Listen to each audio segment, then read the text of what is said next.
I probably started writing what became Dark City in the early 90s, in fact. I think probably around 91 or something like that is when I first started working on it.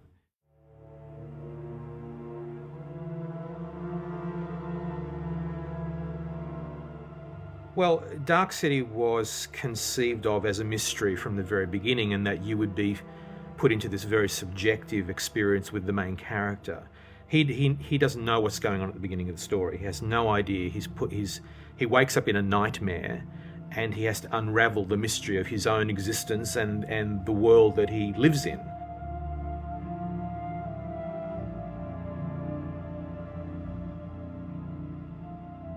All the reading that I was doing and all the thinking about certain, I guess, philosophical views of the world all sort of went into this one thing. I thought it was unusual in that it was clearly a director's screenplay. It was written by a filmmaker rather than a writer. Usually, as a screenwriter, you get sent rewrite jobs or possibilities, and they're by other writers.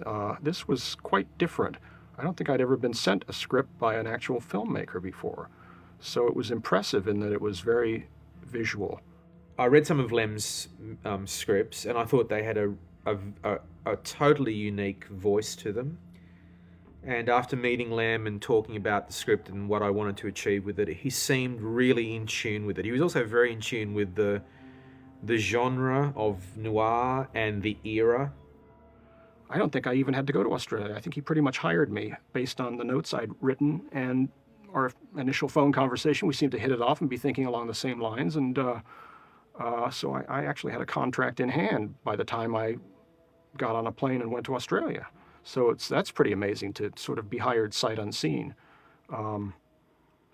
Particularly when I remember in my notes I said, I sort of indicated certain things in the script I thought were cliches. So that's how you get hired in Hollywood, is by telling your director that his script is full of cliches and has certain pretentious elements that should be removed. I remember the first thing was that the character was called Walker in his original script, and I said, you can't call him Walker. That's it's been done to death, and it's been taken so famously by Lee Marvin in Point Blank. But by this point, you see the name Walker, and it's meant to symbolize a, existential everyman trying to find his place in the world. This was the original 9-page document that I sent Alex, that I faxed him after reading his script, that we then discussed on the telephone. And I said to him, these are rough, random, unstructured thoughts and ideas based on one reading of the script, a script I like very much, so please take any criticisms as coming from a friendly source. I also believe very strongly in the auteur theory, and that a screenwriter coming into a situation like this is primarily a facilitator on board to help the director realize the film in his mind. So if in fact we end up working together, nothing in these pages should be considered set in stone. This is all just stream of consciousness material thrown out for discussion and argument. Alex asked if the script was perhaps attempting too much. I don't think you can ever attempt too much. The only question really is how much the audience actually sees and experiences on the surface, and how much is felt as an undercurrent or explored in the film's subtext. All I can say is, I was working on Dark City. That was the film that I was convinced I had to make somehow, and really wasn't getting very far with in Hollywood. The script had been sent out to a few people, but I think for me at that stage, people just thought it was just, unfilmable, quite frankly. I remember going to dinner with Alex and the producer, Andrew Mason. We went to dinner at the head of the studio's house to talk about the film. I don't remember how soon afterwards it was put into turnaround. I just remember being at this dinner at Donald DeLine's house, who's a lovely guy. I worked with him later. Probably for the reason I'm about to tell you, because at some point Donald DeLine looked at Alex Proyas and he said, I don't understand it when you tell it to me. And he turned to Andrew Mason and he said, I don't understand it when you tell it to me. And he turned to me and he said, I only understand it when he tells it to me. I have no idea. But it was this eternal problem of just not being able to figure out the rules. What were I think, in Hollywood, in any screenplay, the suits want to know what the rules are. They want to do the math. And it's terribly irritating to filmmakers because we often don't care about the math. Like I've been saying, I don't care about the story, the plot. I care about the man in search of himself and, other things. And when you have meetings in Hollywood, quite often all people really can talk about is the actual plot. How does he get from A to B? Who are these aliens? Where do they come from? They want everything answered. And as we know, often the best movies don't answer everything. They leave room for interpretations. They leave room for discovery on the part of the viewer. You don't want total confusion, obviously. You don't want the viewer to be lost or to get bored or to be mystified completely, but you don't want everything spelled out. You want it to be ambiguous here and ambivalent there and have mysteries. And like in real life, there are shadows in the corner of the room and you don't know everything about other people. And, but so I think in the end, they were just wary. The studio was wary. The initial studio, Disney, was wary of the complexities of this film and the uncertainties. And it just wasn't clear. And again, again, what makes it, I suppose, postmodern. It's not clearly a science fiction film or an action film or a special effects extravaganza or a mystery film. It is a hybrid. There was an executive at Fox named Sanford Panich who now works at a company called New Regency. And I was having lunch with Sanford, and Sanford said, "Have you ever heard of Dark City? We're thinking of making it here." "Yeah, I have." "We're looking for somebody who can work with Alex and make it not as weird," was what Sam had been said. And so at that point, there was a sort of early version of the script, and I read it, and I had a conversation with Alex, and little did they know I would help Alex make it even weirder. And then The Crow came along, and I think one of the reasons I responded to The Crow is because it had some similar visuals and some similar ideas in a way. Then the president of production at Fox got fired over there, a guy named Tom Jacobson, who was a cool guy. And what usually happens at studios is whenever someone high up is fired, whatever projects they had are just immediately flushed down the toilet because that was the old regime, and now the new regime is in. And there was always an enormous tension there between me and the studios in terms of me wanting it to be as out there as I possibly could make it, and them wanting it to be either a smaller budget or to dumb it down, So what both Lem and David both did in many ways is to try and dance that merry jig with them to a certain extent and try and find that sort of compromise, if you want to call it that. Then we found ourselves after a few months at New Line, which turned out to be the best of all possible worlds because New Line has a tendency to be the least creatively interfering of all the studios. The genesis of Dark City, even once we got involved with the studio, was a really slow and ponderous one, because I wanted this thing to be just completely off the wall. And I think this is where I finally discovered the sort of the principle that functions in Hollywood, which is the bigger the budget of a project, the smaller the ideas. That's a direct correlation. I always am very pleased when I hear that something I'm doing has got a very low budget, because the chances of making the film that you want are that much improved. I mean, luckily, Alex managed to still make his film. If you want to do something that has out there ideas in it, you have to absolutely keep the budget down. I wasn't really prepared to do that because I couldn't make this film on a small budget. I mean, as in fact, the budget was ridiculously small for the type of film that it was, but it was still $27 million, which in those days was still a lot of money. Once the machine is rolling and you're in pre-production, you as a director don't have as much time to give to every department as you'd like, because you're always running late to your next meeting with the next department. Even though Rufus Sewell did an amazing job, there was a possibility that Johnny Depp might do it. What would have been interesting if we made the movie with Johnny Depp is, even if he's an amnesiac, he's still Johnny Depp, or he's still, character X, Y, or Z. And it would have been a different movie. I don't know. Would it have been a better movie? It would have been certainly a different movie, because even though he's playing someone who has no memory, you still say, oh, I know that guy. It's Johnny Depp. We did a week or so of rehearsals, which for a film actually is quite a lot. It was all in Sydney, and we're just all sitting around a table with huge great bowls of grapes in front of us, which is impossible not to eat for some reason. I don't know what it is with grapes and read-throughs. Every line, I think Alex was even talking to Tom Cruise at one point about playing Murdoch. Mostly what I remember of the Fox period was that everything shut down for a month or more because the magical name Tom Cruise suddenly occurred. Someone brought up the name, they said, Tom has it. Tom's reading it. It was a matter of just talking it through and thinking it through and reading it through, not really getting up and acting it out, but just, asking any questions that needed to be asked. Everybody got on with each other very well. Nobody played Mr. Big Time, or,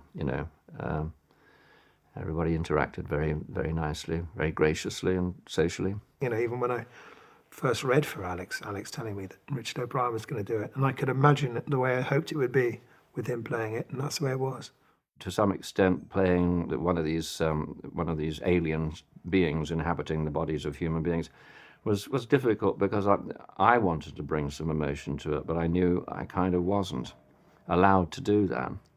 Very difficult, because actors want to bring the energy. That's the depth to the character and flesh out the character. Kiefer was on set lassoing people by his trailer. That was his way of passing time. Yeah, he had a little rope, and I learned very quickly that if I wanted to, go and get my lunch quickly and not be tied to a post, I would not go past Kiefer's trailer, because you'd suddenly latch it around your foot and pull. Outside of Australia here, there's like a fake bullhead. I'm sure there's in the cowboy language, there's a special name for it, a buck or something. And he used to practice with his lasso. And one day he says to me, why don't you make 5 steps? And he grabbed my foot with it on my 3rd step. I was very impressed. And then some Australian guys gave him a whip, because Australian cowboys use a whip. They don't use a lasso. So he practiced with a whip. There was a certain amount of anticipation and or anxiety before William Hurt was going to show up in Australia, because he's a brilliant actor, but he's also known to be very demanding and kind of a tough customer. And so everyone was very nervous. I liked him very much. He was like, but I was very taken with, and I tried to, learn something from him, that the pace and the energy was so frenetic on set, and especially with the scenes I was doing, that I was struck with his ability to just not take on the pace of the people around him. To have an internal rhythm that was his own. First day of shooting, Alex called me up and said, William wants some alternate lines or some additional lines for this scene. Can you come up with 3 additional lines? And I stayed up extra late in my hotel room trying to come up with, William Hurt, Academy Award winner, what's he? And I remember I wrote 3 alternate lines, and the next morning sent them in to Alex and said, here they are. And Alex called back and said, he likes them all. He's going to do them all. So what was one alternate line became like a whole mini monologue. I thought he was a great alternate energy to mine, which was a lot of the time, There may have been some other women, aside from Jennifer Connelly, that were being talked about at one point as well. She definitely was not the studio's first choice at the time. She was lovely. I think I remember the time of her being very frustrated, because similarly to me, but I think worse in her case, it's such a hard part to play. But what's ironic about the situation is Jennifer Connelly is a bigger star now than probably any one of us were contemplating to play that role back during Dark City. And so it's just funny how fortunes, wax and wane and all of that. A lot of people say that the darker the tone of the film, the lighter it can be on set, I think doing a comedy can possibly be quite a tedious and bitchy business, But Alex Proyas was, for me, great fun. I mean, very, very, centered and dedicated. There is something rather wondrous about that slight bondage kind of look. I must confess, there's a bit rock and roll, which was quite nice too, you see. There's something about that. The strangers really were, who are the trench-coated guys in the film, were really inspired by Nosferatu and German Expressionism and all those black fedoras they were wearing and those full-length coats. Originally there was, Alex had a conceptual drawing from a Russian fellow. I don't know his name, but he had one conceptual drawing of the strangers. And they were in a mishmash of theatrical style clothing holding the long dagger, which became a bit of a trademark with the strangers. The strangers built the city based on our memory, and so it's some weird retro world that they kind of fabricated, and it's a mixture of stuff, you know. So you do get a very odd mix of 40s, 50s, 60s, and probably even 70s in there. Originally everything did take on that flavour because it's such a great era. I mean, 40s is retro is the future. A lot of films, Brazil, Metropolis, sort of like have that feel. So I think we followed that design path. We had to pull back a little bit from it because it was getting too much into a period film where it was going to be cliche. So as we went on, a few more designs were thrown in there to mix it up. So we had some 70s influence and quite a bit of 60s. Hats and things, scarves and typical 40s, telltale signs of 40s would be removed. But the basic overall flavour you would call a 40s feel. It's totally about, the Eastern European kind of aesthetic or the, early German expressionist stuff. It's everything from Metropolis to Blade Runner to, that's what we were interested in. Dr. Mabuse, Cabinet of Dr. Caligari, M, even purely for that kind of the city, the Nosferatu. It was a very groovy movie, you see. I remember saying to Rufus Sewell, I said, actually, truthfully, it really doesn't matter, does it, whether it's a box office success, because we're going to get paid as actors anyway. Sorry, Alex, but this is true. We're going to get paid as actors anyway, and isn't it nice to be part of something which is groovy? And I remember he did agree with me on that particular issue. Colour palettes are always very important to me in films, and I always try and come up with what the palette is going to be. And I'm a fairly visual guy, and I feel like limiting colours can make something really dramatic. And then, as you say, when something like red blood appears, it really stands out, just purely because you haven't seen a lot of other red in the film. They had sort of that industrial toxic lighting that they loved. Him and Darius Wolski had actually come up with this combination of nasty lights, and they were the yellow street light, the sodium vapor, and then there was the cooler white lights, which were the metal halide lights, and they lived in the underworld. We wanted a very specific look for the world of the humans, and then a world for the strangers was a different colour palette. Well, there was one idea which I thought I'm kind of proud of when I start looking at those stages that Alex built it, and because everything is so stylized, I thought about that if you bring something that is contemporary and kind of naturalistic, it will make the whole thing look much better. So at that time, it's pretty common right now, but at that time it was quite original that we started experimenting with using existing streetlights. Like if you go in the city, and they usually either sodium vapor, which are like very orangey kind of strange warm color, or metal highlighted like greenish blue, or fluorescent lighted green. So that was my approach. And then we divided the whole thing that the city is lit with those sodium vapor lights, which we basically took big catalog of all the industrial lights. And we bought those lights and we rigged them in those very stylized street lights.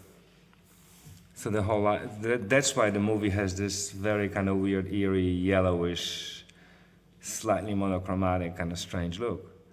And then Underworld we wanted to distinguish, so we just decided to go with metal highlight lights or cool whites, fluorescent tubes, which produce this bluish green color. Yeah. You know, there's also this rule that I heard that, you know, it's one of these rules you hear as a filmmaker when you're learning the craft, and I don't know who makes these rules up, but they sort of appear somehow. And this rule that I heard was that you should never dress your actors in a similar colour to the set. And so since I heard that rule, I was, of course, tried to break it as much as possible just to prove that it wasn't true. Well, Dark City was almost all on a stage, and large portions of the city had already been built. So Alex could decide, well, fine, I'm going to showcase this scene. I'm going to do this scene. And if he decided, well, maybe I want to do that scene, then he had more latitude in terms of what scenes he wanted to film where, because they just built the whole thing, and it was like having your own city. Basically, the sets were very cleverly built on a sound stages in what is now the Fox Studios in Sydney. These were, at this point, they were large exhibition halls and large centres, and Alex had taken them over and built this entire street set that you could drive through and around, and then he even built, you know, large canals, etc. So he actually flooded it for the canal sequence in the end of the film. It was a very low-tech film, and what we wanted to do was to keep it that way because we wanted shots in camera.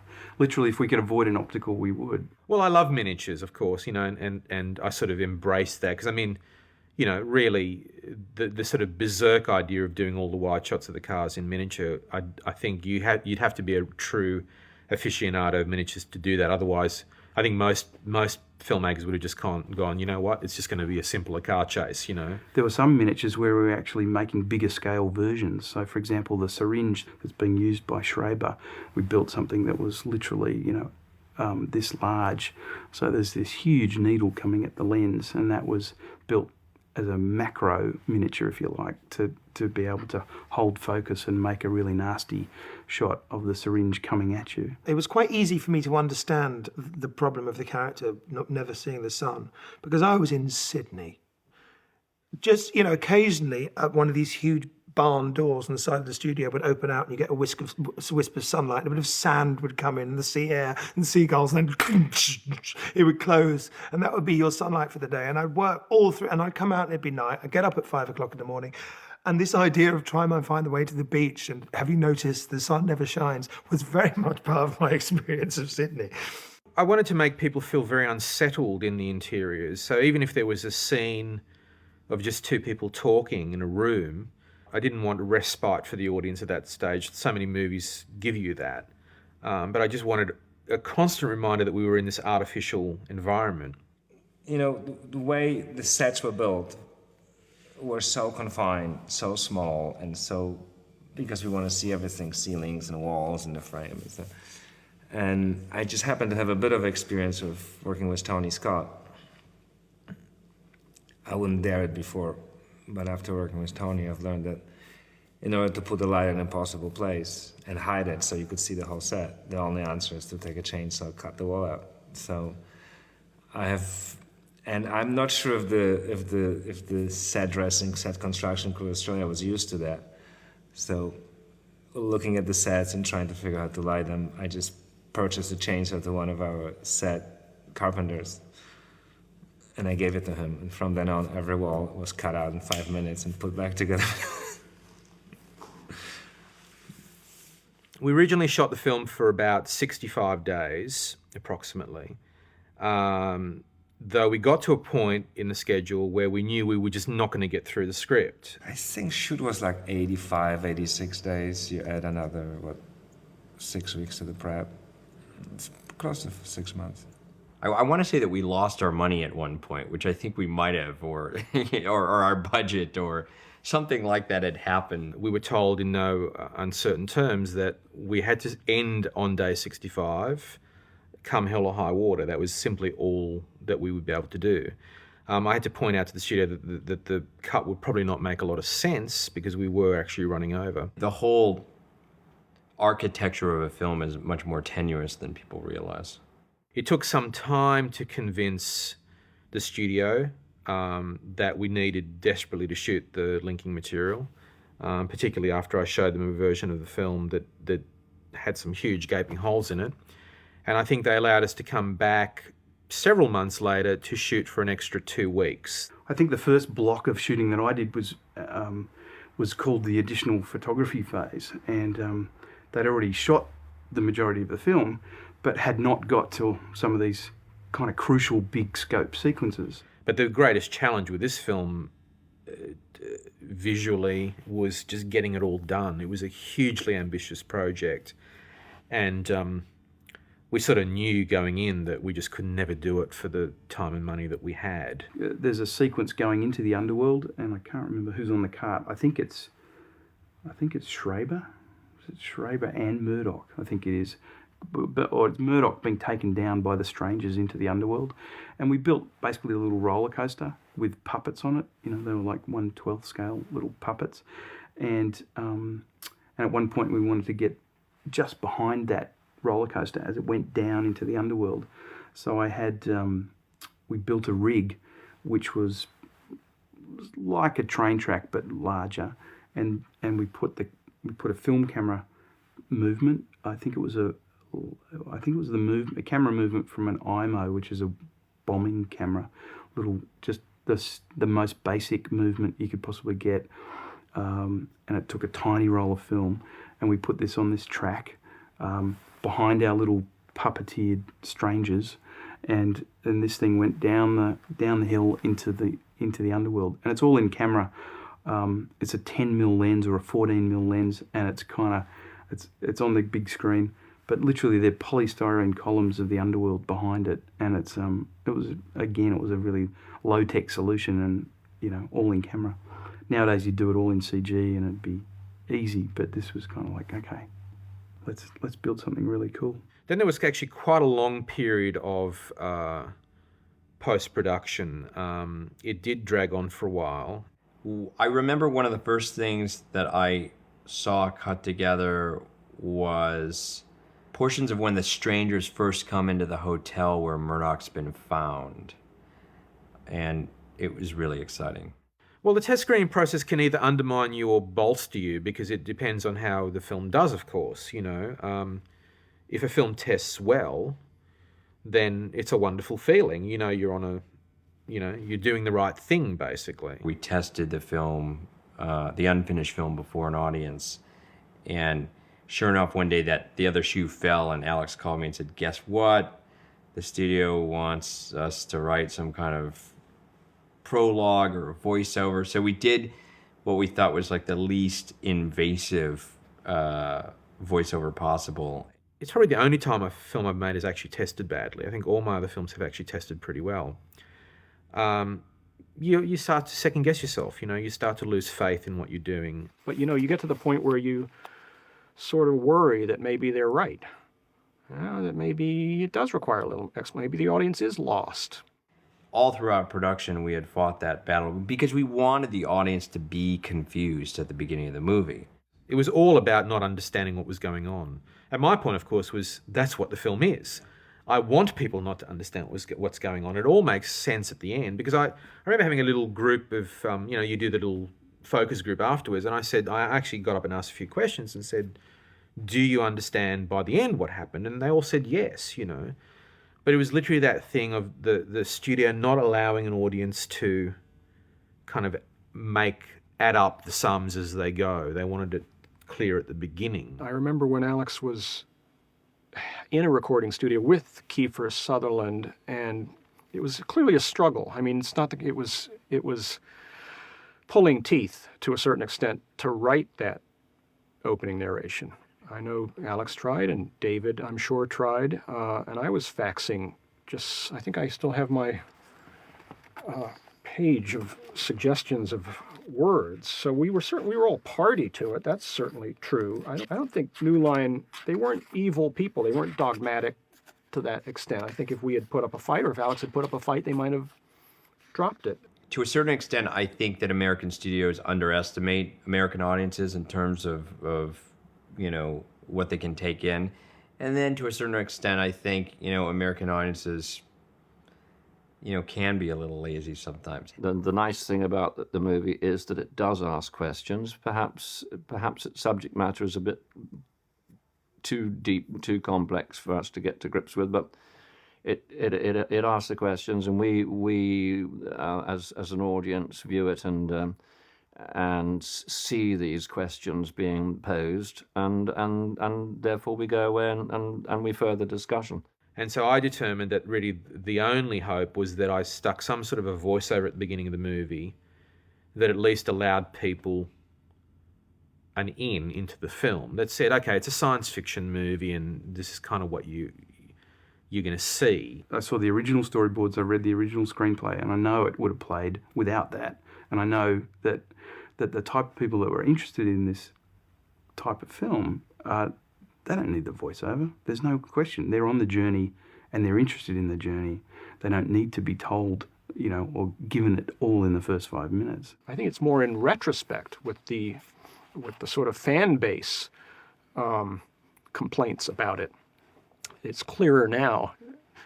The Monday morning quarterbacking, it's easier to see now that the narration was a mistake. But it was definitely there for the dummies, there's no question. But I think they probably felt that they didn't want to alienate certain people, but I just think, fuck them. In a way, the greater damage that was done to the release of the film initially is the way it was marketed. It was really sold as some kind of a horror movie because they didn't know how to sell it. They didn't know how to promote the film. It happens all the time.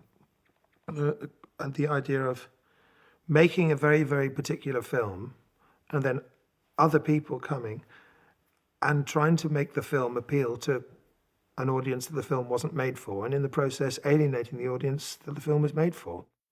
They screened the film before 3 members of the MPAA, and I had to go before them in this movie theater and then literally give like a 20-minute speech, and I had written it up with all my bullet points for why this film should get a PG rating or PG-13 rating. And they just kept on coming back to it. I remember one of the women said, I believe there were 2 women and 1 man, said, but it's just too weird. And they couldn't put their finger on anything that was particularly, well, that's where Alex's weirdness bit him in the ass. They couldn't put their finger on, there wasn't really anything that broached or breached, any of the specific rules that made it at R. They just thought it was weird, so it should be R-rated. The original release date was actually pushed back several months. There was a little film called The Titanic that came out, which seemed to dominate all the cinemas for many, many months. And so we decided that it would be best to wait a while and let that sort of fade away. Unfortunately, it never did. Once it was R-rated, then Alex said, well, screw it. I'm going to put a little more nudity or, a little more violence or a little more swearing or something like that into it. It was really like an art project, funded by New Line. It was cool.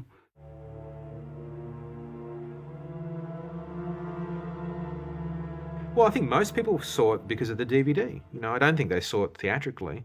Because I got sick of it, and I still hear it to this day. I got sick of people coming up to me and saying, was this film ever released theatrically? Why didn't I know about it? And these are people who absolutely love the film, So obviously whatever marketing campaign was designed didn't get through to the core audience, people who were open to a film like Dark City. So only a very small percentage of them saw it theatrically, and they've all caught up with it through the DVD, Of all the movies I've been involved in, Dark City's definitely been the most satisfying in terms of the final product. And I remember in film school, one of my teachers saying, making a movie is so hard and there's so many opportunities for that movie to get derailed that if after the end of your career you're satisfied with even a single film, count yourself lucky. And fortunately I have a few more than that. But Dark City is sort of the closest percentage of being perfect. I don't think anyone expected a huge release or a huge result. I was shocked that it got the critical reaction that it did, especially from, say, Roger Ebert. I thought that was amazing, and that's good enough, I wish more people would relate to it. That's all. That's all I can say. Because becomes a little bit, it's a little bit too stylized. It becomes it's too cerebral. So it turns a lot of people off. But But it was Alex's experiment, you know. He just wanted to. This was his movie that he's written when he was in film school, you know.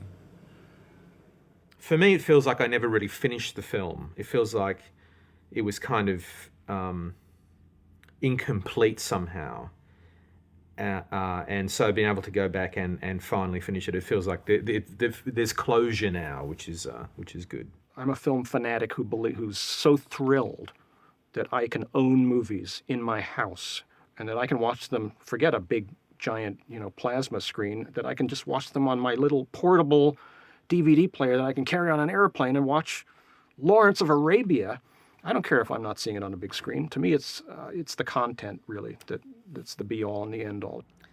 I've had the experience more than 100 times now of people coming up to me on the street or whatnot saying, Dark City, oh my God, that's my favorite movie. Every now and again, I'll be out somewhere and somebody will look at me and go, Dark City, one of my favorite movies.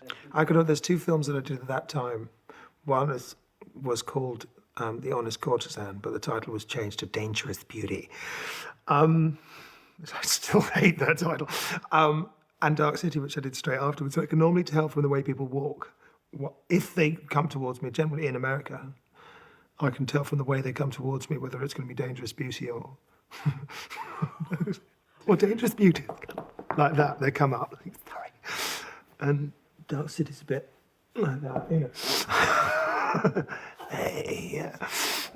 I'm very proud of it because I think it's a really, really interesting film, and difficult to get made then, and even more difficult to get made now, I'm sure. It's become, in its genre, an influential film, and so now people are watching it saying, well, how did they want to eke out more stories and more, how did that thing happen? And at the time, Alex and Lem and myself, we weren't, I don't know that we were, obviously we were conscious of what we were doing, but we weren't conscious perhaps in the way that people think we were. We were just sort of finding our way through this strange, wonderful little movie saying, I remember the phrase Chinese box, and wanting to make a movie that forced people to think. And of course, that's the nice thing about film. It's always going to be there. That's the wonderful thing. Things can be rediscovered. That's always good news. Well, I mean, look, I'd love to be restoring the film for theatrical release, because I think still theatrical release is first and foremost the most powerful way to experience film, But I think DVD is a very,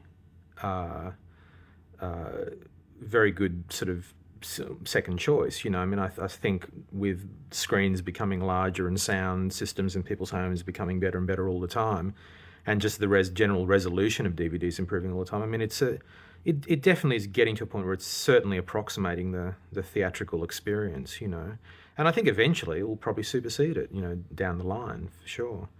But for me, the great thing about DVD is sort of, it's sort of a tangent to the actual experience, to the actual technical aspects of viewing a film, and that is that it does give people a chance to revisit things and hopefully improve upon what was done originally. I mean, I think I'm a better filmmaker 10 years down the line than I was when I first started conceiving and making Dark City, and I would hope that I could improve upon my work from that period. And in this particular case, I think there was certainly an impact made, a very negative impact made upon the film through the testing process, in that it sort of eroded my confidence in the film somewhat, and I was sort of convinced to make decisions that I think made the film suffer, such as the voiceover at the beginning of the film, which is a very specific example, but many other choices also. Rather than standing firm and continuing to have faith in my own vision, I took some steps that I should have perhaps not taken. And it's great to be able to go back and almost restore the film back to my original conception of what it should have been, rather than the film that was somewhat affected by the more commercial aspects of filmmaking. Yeah. Great thing about the Noctilux is the Noctilux itself is so heavy. Sorry. I started taking photographs on set a little while before this, just because there was a lot of sitting around on set, and I found that after a while, people posing for you, if you keep on taking photographs, they just start to ignore you, and that's when you get good pictures. At first, you get all that, and people who think that they're helping you by turning to the camera and smiling, you know, even if you're filming a fight, you know, it doesn't really help. And I even went through this bizarre, wanky exercise of just not having any film in the camera for a couple of days, and just because I just bought this Leica and I was just practicing it anyway. So by the time you put film in the camera, everyone's got all their best poses out the way, and they're just starting to be mildly annoyed by you. But in the end, you can get some nice photographs just of what's happening around on set, and shooting with natural light. You know, Leica's a nice one to do it with because they're very fast lenses. And also, you know, you can use when you're on set, and you know, in the underworld and the cityscapes and stuff. They were fantastic shots of light, you know. And I was using the Leica, and I had a Mamiya 7, which is medium format, which I'd just got, and I didn't know what the hell I was doing with, so I waited a lot of film on that. And I just discovered a new process, which is Polaroid 35 positive, which is like slides. And so you put the 35 film in the camera, take it out, process it yourself, put it through a machine and cut it into slides, which and it's very, very, all the black and white ones, very, very contrasty, but they're very easy to damage.